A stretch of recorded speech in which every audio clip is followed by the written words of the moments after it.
श्रीमद्भागवत पुराण सुधा सागर 33 स्कंद 12वां अध्याय। सज्जनों, आज आपको सृष्टि का विस्तार के बारे में बताएंगे। श्री मैत्री जी ने कहा, विदुर जी, यहाँ तक मैंने आपको भगवान के कालू महिमा सुनाई। अब जिस प्रकार ब्रह्मा जी ने जगत की रचना की वह सुनिए।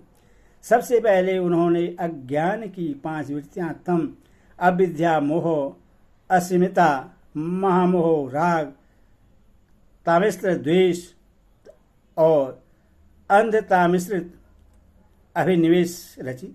किंतु इस अत्यंत पापमयी सृष्टि को देखकर उन्हें प्रसन्नता नहीं हुई।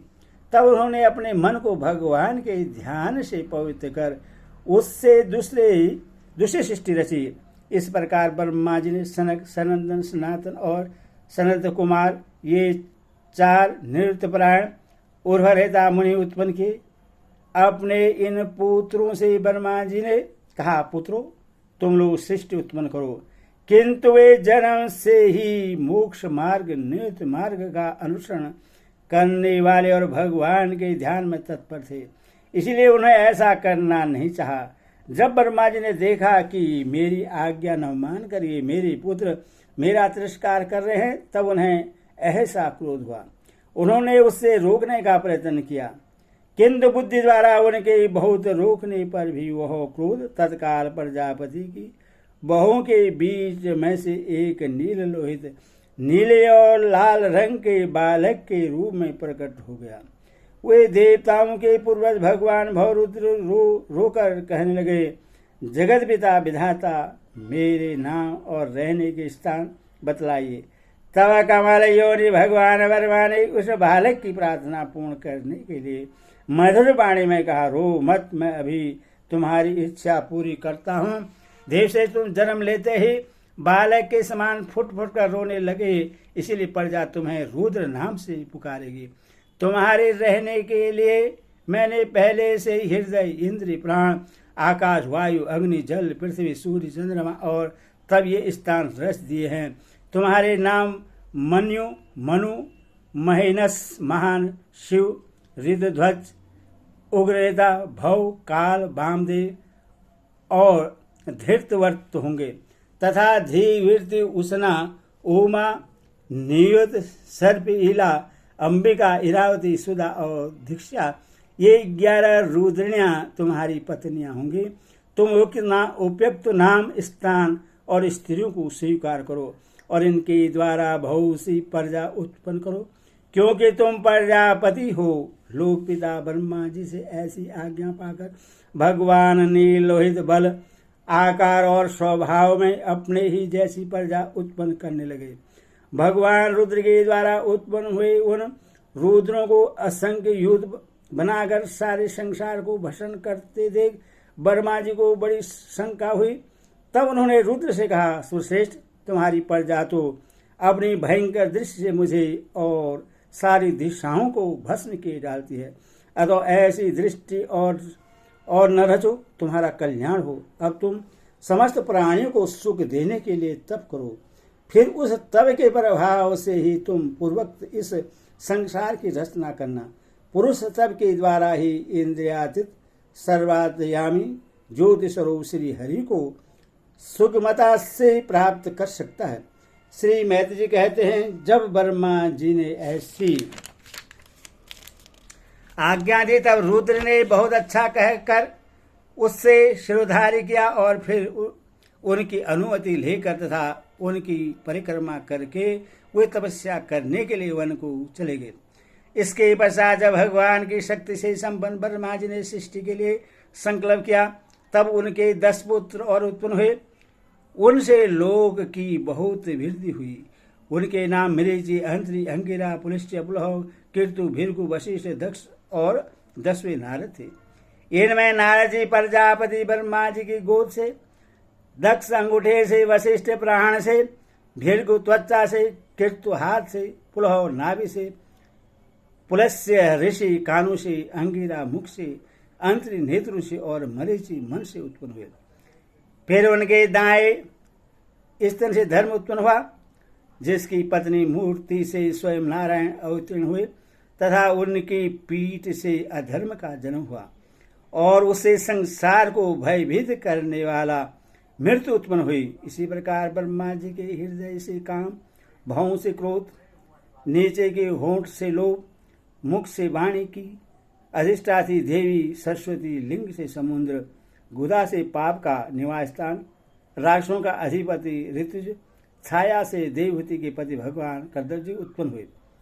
इस तरह यह सारा जगत जगत करता ब्रह्मा जी के शरीर और मन से उत्पन्न हुआ। विदुर जी भगवान ब्रह्मा की कन्या सरस्वती बड़ी ही सुकुमारी और मनोहर थी। हमने सुना है एक बार उससे देखकर ब्रह्मा जी काम मोहित हो गए थे। यदि वह स्वयं वासनाहीन थी, उन्हें ऐसा अधर्ममय संकल्प करते देख उनके पुत्र मरीचि आदि ऋषियों ने उन्हें विश्वास पूर्वक समझाया, पिताजी आप समर्थ हैं, फिर भी अपने मन में उत्पन्न हुए काम के वेग को न रोककर पुत्र गमन जैसे दुष्तर पाप करने का संकल्प कर रहे हैं। ऐसा तो आपसे पूर्व किसी भी ब्रह्मा ने नहीं किया और न आगे ही कोई करेगा। जगत गुरु, आप जैसे तेजस्वी पुरुषों को भी ऐसा काम शोभा नहीं देता, क्योंकि आप लोगों के आचरणों का अनुसरण करने से ही तो संसार का कल्याण होता है। जिन्हें श्री भगवान ने अपने स्वरूप में स्थित इस जगत को अपने ही तेज से प्रकट किया है, उन्हें नमस्कार है। इस समय वे ही धर्म की रक्षा कर सकते हैं। अपने पुत्र मरीचि आदि प्रजापतियों को अपने सामने इस प्रकार कहते देख प्रजापतियों के पति ब्रह्मा जी बड़े लज्जित हुए और उन्होंने उस शरीर को उसी समय छोड़ दिया। तब उस घोर शरीर को दिशाओं ने ले लिया। वही कोहरा हुआ जिससे अंधकार भी कहते हैं। एक बार ब्रह्मा जी यह सोच रहे थे कि मैं पहले की तरह सुव्यवस्थित रूप से सब लोकों की रचना किस प्रकार करूं। इसी समय उनके चार मुख से चार वेद प्रकट हुए। इनके सिवा उपवेद, न्यायशास्त्र, होता, उद्गाता, अर्धवायु और ब्रह्मा, इन चार ऋतुजों के कर्म, यज्ञों का विस्तार, धर्म के चार चरण और चारों आश्रम तथा उनकी वृत्तियां, ये सब भी ब्रह्मा जी के मुख से ही उत्पन्न हुए। विदुर जी ने पूछा, तबोधन, विश्व रचयिताओं के स्वामी श्री ब्रह्मा जी ने जब अपने मुखों से इन वेदादि को रचा, तो उन्होंने अपने किस मुख से कौन वस्तु उत्पन्न की, यह आप कृपा करके मुझे बतलाइए। श्री मैत्री जी ने कहा, विदुर जी, ब्रह्मा ने अपने पूर्व, दक्षिण, पश्चिम और उत्तर के मुख से कर्मश और ऋतु, यजु, श्याम और अर्धवेदों की रचना तथा इसी कर्म से शस्त्र, होता का कर्म, ईज्या अवयुक्त का कर्म, स्तुति श्रोतम, उद्गाता कर्म और पाष्ट्यम ब्रह्मा का कर्म, इन चारों की रचना की। इसी प्रकार आयुर्वेद, चिकित्सा शास्त्र, धनुर्वेद, शस्त्र विद्या, गांधर्व वेद, संगीत शास्त्र और स्थापत्य वेद, शिल्प विद्या, इन चारों उपवेदों को भी कर्मश उन पूर्वात मुख से ही उत्पन्न किया। फिर सर्वदर्शी भगवान ब्रह्मा ने अपने चारों मुखों से इतिहास, पुराण रूप 5वां वेद बनाया। इसी कर्म से षष्ठी और उक्त चयन और अग्नि, टोम, आपोद्याम और अतिरात तथा वाजपेयी तथा और गोसव, ये दो याग भी उनके पूर्वार्थ मुखों से ही उत्पन्न हुए। विद्या, दान, तप और सत्य, ये धर्म के चार पात और वृत्तियों के से चार आश्रम भी इसी कर्म से प्रकट हुए।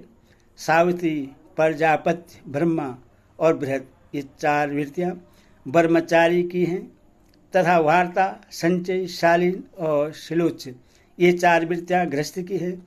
इसी प्रकार वृद्धि से भिखानस, बालखिन्य, ओदुम्बर और फेनक, ये चार वेद वानप्रस्थ तथा कुटचक्र, बहुधक हंस और निष्कर्ष परमहंस, ये चार भेद सन्यासियों के हैं। इसी कर्म से आवे निशिका, तत्री, वार्ता और दंड नीति, ये 4 विद्याएं तथा 4 व्याधियां भी ब्रह्मा जी के 4 मुखों से ही उत्पन्न हुई तथा उनके हृदयाकाश से ओंकार प्रकट हुआ। उनके रोमों में उष्ण तत्वा से गायत्री, मां से त्रिष्टुम, स्तयु से अनुष्टुम, अस्थियों से जगति, मंजा से पंक्ति और प्राणु से बृहदि छंद उत्पन्न हुआ। ऐसे ही उनका जीवन ईश्वर वर्ण, कौर्घादि पंचवर्ग और देहेश्वर वर्ग अक्रादि कहलाया। उनकी इंद्रियों को उष्ण वर्ण, सौ हो और बल को अंत स्थल वो कहते हैं तथा उनकी कीड़ा से निषाद, ऋष्यव, गंधार, षड्ज, मध्यम, धीवत और पंचम, ये 7 स्वर हुए। हितात ब्रह्मा जी शब्द ब्रह्मा स्वरूप हैं। वे बेखरी रूप से व्यक्त और ओंकार रूप से अव्यक्त हैं तथा उनसे परे जो सर्वस्त्र परिपूर्ण परम ब्रह्मा है वह अनेकों प्रकार की शक्तियों से विकसित होकर इंद्रादि रूपों में भास रहा है। विदुर जी, ब्रह्मा जी ने पहला कामासक्त शरीर जिससे कोहरा बना था छोड़ने के बाद दूसरा शरीर धारण करके विश्व विस्तार का विचार किया। वे देख चुके थे कि मरीचि आदि महान शक्तिशाली ऋषियों से भी सृष्टि का विस्तार अधिक नहीं हुआ। अतः वे मन ही मन पुनः चिंता करने लगे। अहो, बड़ा आश्चर्य है, मेरे निरंतर प्रयत्न करने पर भी प्रजा की वृद्धि नहीं हो रही है।